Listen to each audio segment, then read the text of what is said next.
again with another edition of This Day in African American Baseball History. And today we're going to be looking at events that happened on November the 3rd. And these are historic events that happened down through the ages in Black baseball history. And these are all events that could be, in one way, related to a baseball player, but they could be playing football, they could be playing hockey, they could be playing basketball, or still playing baseball. But we try to give a little historical data to you each day. And if you're new to this broadcast, this is once again Phil Dixon's This Day in Black Baseball History. And of course, today is the November 3rd, 2025 edition. So let's go right into it, and hopefully some people will join. And if you don't join now, certainly you can listen to the broadcast later on. If you like what I'm doing here, if this is good for you and it's food for your soul, by all means, subscribe and let's keep it growing. We're having a wonderful time here, bringing all kinds of information. And usually what I do is I give a historical fact, and then I follow it up with a commentary that comes from my many years of being an African American baseball historian, being a prominent contributor to this great history. And many ways, I've led the challenge. All right, so let's go and let's jump on a few of these examples of some great things that happened today. So we're going to look at November 3rd, 1907. I'm going to adjust my camera just a little bit. Okay, there we go. November 3rd, 1907. The Roseville team of Newark, defeated the Newark Giants by a 2-1 score in a late season game when Greenwald, don't know Greenwald's first name, of the Roseville team struck out 15 members of the Newark Giants. Tom Washington, formerly of the 1905 Philadelphia Giants, batted leadoff and had one of his team's 3 hits. Interesting here, the Roseville team was a white team, and I don't know who that picture who pitched the game. I don't know his first name, but he had a good day because he struck out 15 members of the Newark Giants. Now I do know the Newark Giants were an African American team, and I've said this many times before. In an era where they did not print African Americans' pictures in the newspaper, they needed an additional way to identify who were African American teams. And of course, they began naming teams the Giants. Now, you will hear some people talk about this, but the first time that this ideology was presented, of course, was presented by me. And through the years, I've been able to do that. There was also, if you look at the entertainment field, if you look at Chautauquas, that was another name that they used for African American entertainers. So, but the name Giant was a way that you could identify that it's going to be an African American team. And so I've dedicated considerable space to touring around the country and bringing attention and awareness to this Giant history, this history of the name Giants. But you'll hear other people citing it, but believe me, they had to get that from somewhere, and they got it through reading my literature. And I've had a number of books, and I've cited that in books. And if I tour around the country, I talk about it all the time, and I'm going to talk about it here. So the word Giants actually precedes the New York Giants, and the Cuban Giants preceded the New York Giants. And so through the history, the name Giant is synonymous with African American baseball. Just want to let you know that and let you know the origin of how people came to understand that name today. All right. Okay, so that was the first one. And now Tom Washington. Tom Washington played with the 1905 Philadelphia Giants. And there's not a lot of information on Tom Washington, which is really unfortunate because he was a catcher on one of the greatest teams in African American baseball history. I do know that after the 1905 team, he did play for the Baltimore Giants. And then, so now we have him, that was in 6. Now we have him in 1907 playing for the Newark Giants. So we know he was on that Eastern Coast, but he's been kind of hard to keep up with. And unfortunately, we don't have a date of death for this guy or a date of birth. But he was quite the catcher, and I've written about him many times and talked about him in great detail in my book, The 1905 Philadelphia Giants, which I'm currently working on a reissue of that book. because I've updated so much information in that publication that we're going to move the old one off the market. And so at some point, I'm going to be making an offer where you already own the book, that you can get the book, the new revised edition, at a certainly lower cost. Okay, so hopefully you have that book in your library. I certainly appreciate the purchase and the support that you've given me. All right, so let's go to November the 3rd, 1912. William Bill Lindsay whiffed 10 batters in an American Giants 3-1 win over the McCormick All-Stars at Los Angeles' Washington Park. And Lindsay, in my estimation, is one of the greatest teenage pitchers that ever lived. And I talk about him quite a bit in my book, is this one here, A Harvest on Freedom's Fields. I talk about him and his family legacy. At one time, there were like 7 brothers and a couple of cousins down in Lexington, Missouri. They were the whole team. The family was the whole team, and they were beating people regularly and playing teams from St. Louis and Kansas City, and just their family would beat you quite a bit. There is one of his brothers plays shortstop named Frog Williams, and he's shown in a picture of the 1908 Kansas City Monarchs, the original Kansas City Monarchs. A lot of people don't realize that Wilkinson's Monarchs were not the original Kansas City Monarchs. And certainly the Kansas City Monarchs that are playing now, that are using photographs from the segregated era of baseball to promote their team, they're not the originals either. Nowhere connected to the originals. Neither was Wilkinson's team. But the 1908 Kansas City Monarchs did have Bill Lindsay, who was a teenager at that time, maybe 16 years old. In 1909, Ruth Foster came to Kansas City with his team, and Lindsay, as a teenager, struck out 16 of Ruth Foster's batters, which up to that point was the all-time record of Leland Giants being struck out in a game. And Bill Lindsay did that while pitching for the Kansas City, Kansas Giants. Bill Lindsay is buried in Lexington, Missouri. It just so happens that on my mother's side, my great grandparents are also buried in that cemetery. That's Forest Grove Cemetery. It was a segregated cemetery and down in Lexington. Unfortunately, we don't know where Lindsay is buried in the cemetery, but I did talk to an old timer many years ago back in the 80s who attended the funeral, and he said it was the largest funeral in the history of Lexington, Missouri. So if you're ever out around Lexington, you might want to go down and maybe have somebody take you over to the Forest Grove segregated cemetery. Just imagine, they had segregated cemeteries. I don't know how much you know about history, but segregated cemeteries, you could even bury a black person with a white person in some of these towns. It's just crazy, some of the history that's gone on in this country. And when I hear people talk about they don't want some of this history to be known, taking things out of museums, guys, if you want to live a lie, that's okay. But if you want to know history, come on, guys.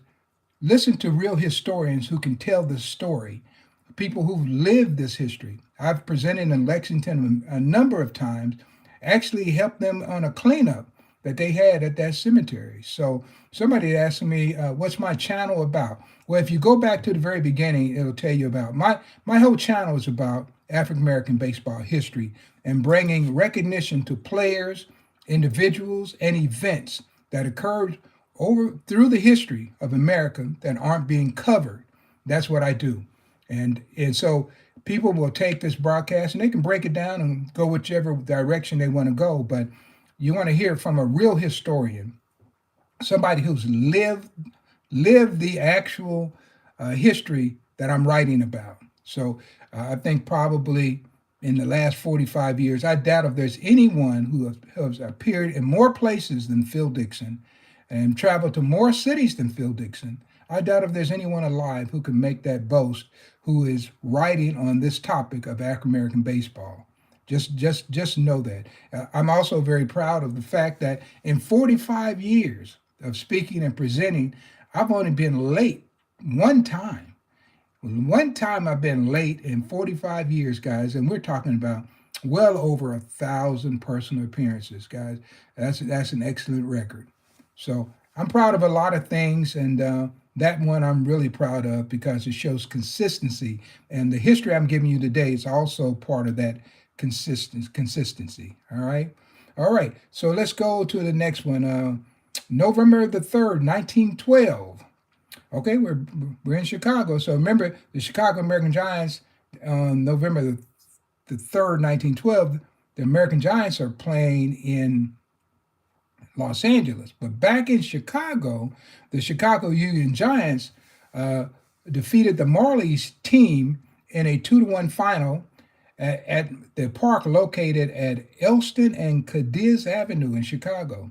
Alexander and Gordon were the winning battery. That's an interesting team because that particular team would eventually give birth to Gilkerson's Union Giants. Robert P. Gilkerson was playing for that team, and they began to travel, and Gilkerson began to take over more leadership.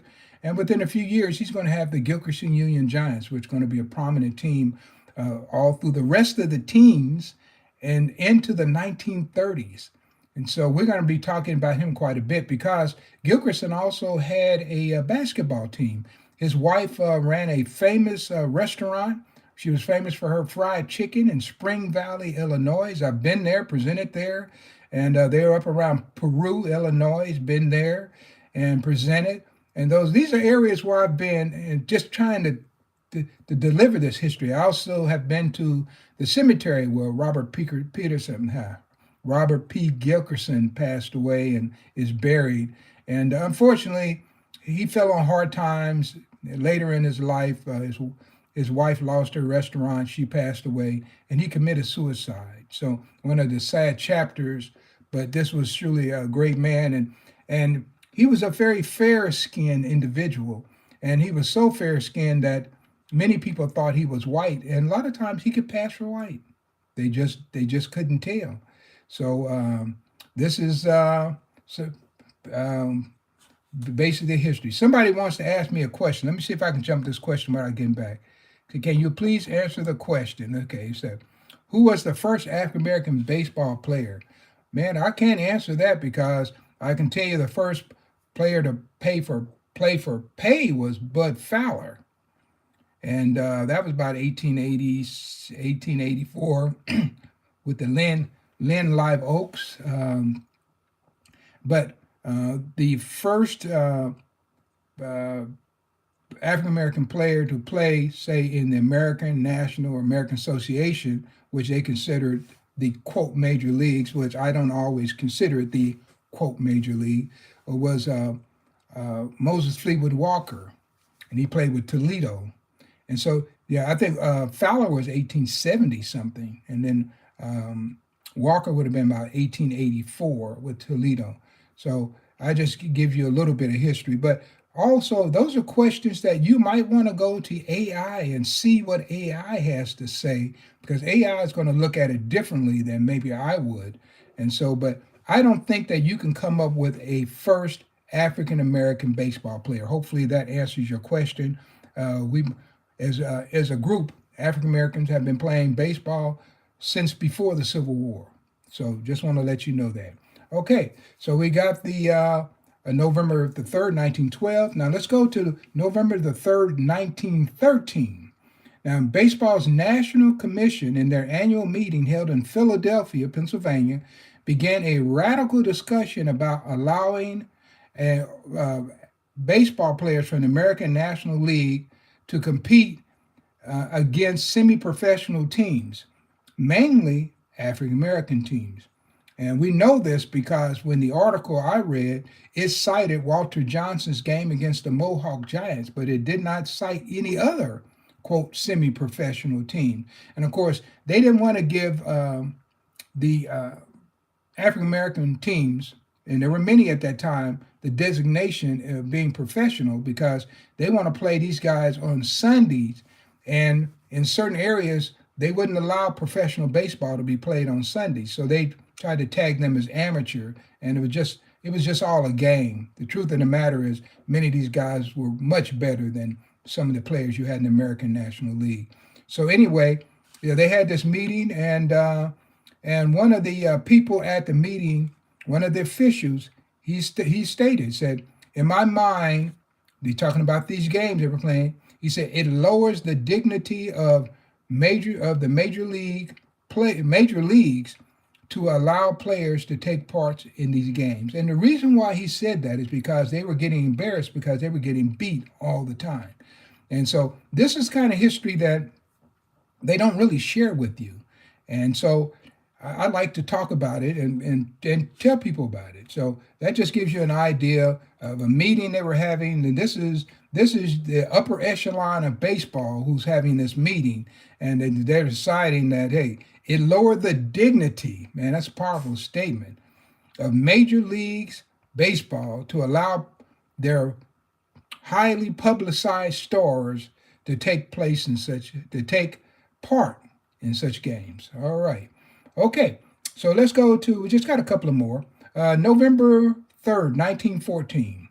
Jimmy Eshen's All Stars lost both ends of a doubleheader to the Lincoln Giants by 3-1 and 2-1 scores at New York's Olympic Park. Now, this is kind of a follow up to what they're saying why a lot of their biggest stars, they don't want them playing. So they lost both ends of the doubleheader. Now, I don't know who was pitching for the Lincoln Stars, but I bet you Smokey Joe Williams pitched one of those games. I haven't been able to find that. But Al Williams, a 278 hitter for the New York Giants, along with Otto Miller, who had a 2.231 average for the Brooklyn National League team, and Jack Dillon, oh no, this was Jack Dalton in that game, a 319 hitter in 128 games, also of Brooklyn, played for the All Stars. So these are the kind of events they don't want people to see. And then the other thing is these stars, they would come out and they would play, but not for the same price that you would pay to get into a National American League game. So the African American players didn't benefit like they should have from these games because people just wouldn't pay the cash, even though many of them would show up for these games. Okay, lots of big crowds showed up for these games. All right, so I've got one more. And I may come back this evening and do my ending segment, which is the coming and goings, which talks about ball players born in this date and ball players who passed away. I'm not going to do that right now. And I may come back though. But anyway, this is November 3rd, 1937. This is my last one. A quarrel over 2 cents, over a 2-cent bet in Meadville, Pennsylvania, resulted in the fatal shooting of Fain Strickland, well-known African-American ball player, and a charge of murder for another African-American who claims Niles, Ohio is his home. Strickland had pitched for the Indianapolis ABCs of the Negro National League. A lot of tragic things happen out there. But can you imagine two guys arguing over 2 cents, and it ends up in the death of an athlete? And so there's been people still who will stress over things that are so ridiculous and change the course of history for families. And so this is a ball player, Fain Strickland. Look him up and see what they say about him. But yeah, 2 cents. 2 cents cost this man his life. So these are just some of the things that I touch on. I need to talk about all of this history. I'm enjoying it. And I'm going to encourage you to come back. I will be live again. I may come back this evening if I decide to do my coming and going section. And I may do something on basketball because, basketball is going to be starting up in a few days. So I'm going to be talking about some famous baseball players who played basketball. I've covered a lot of famous baseball players who played football. Some of them were exceptional college athletes and professional football athletes. And this is going back to the turn of the century. So I just want to encourage you to come back. If you like what I'm doing, go ahead and hit subscribe and go from there. So I do want to say, somebody said, Miguel said, thank you. I appreciate that. And somebody said they're going to send something to me. I guess that is money. I never say no to money, believe me. I don't know what that means. And Jake Smith said hello. Appreciate that, Jake. And I'm looking forward to you guys following me and going from there. And there's different names in here. Somebody named Nancy said hello. Justin Yang. And next time, if you follow me, put in where you are from. That's always interesting to me because I'm wondering how far these broadcasts reach. And if you're in another nation that plays baseball, I might want to dig some history out, make sure I include that if you're going to be coming back and forth, right? I do have a lot of history on African Americans in Japanese baseball for sure, also Canadian baseball. And so I will be happy to include those. And I just want to thank everybody for joining. So I usually try to get out here in 20 minutes, and looks like I'm going to be about 21 minutes. So thank you. And this has been November 3rd, 2025 edition of This Day in Black Baseball History. Thank you guys. Have a nice day.